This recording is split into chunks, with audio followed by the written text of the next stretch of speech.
Victoria, forget about political correctness. Lives are at stake here.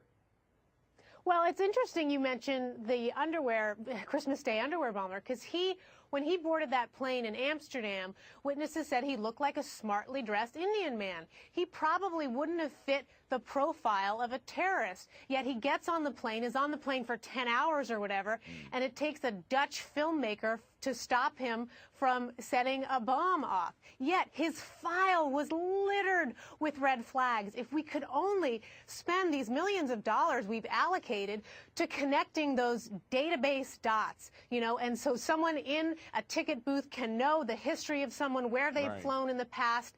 These red flags are there. We just don't use them. All right, that's the kind of smart profiling we should do. Let us make it very... The suspect approached with a well-dressed Indian man. He looked like he was wealthy, maybe around age 50, and obviously he wasn't the suspect. Yeah, to me, he just looked like a poor black teenager, maybe around 16 or 17 years old. And they weren't doing anything out of the ordinary except that they were together, which they kind of looked like an odd couple to me. And it kind of caught my curiosity, so I watched them as they approached the ticket agent. And I was about 10 feet away, sitting on the floor, and it was pretty quiet. I could hear, you know, the conversation pretty well. And only the Indian man spoke. And what he said was, this man needs to board the plane, and he doesn't have a passport.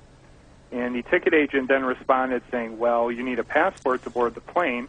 And the Indian man then said, he's from Sudan. We do this all the time.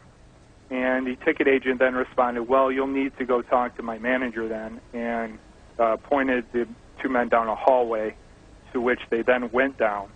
And then we subsequently boarded the plane.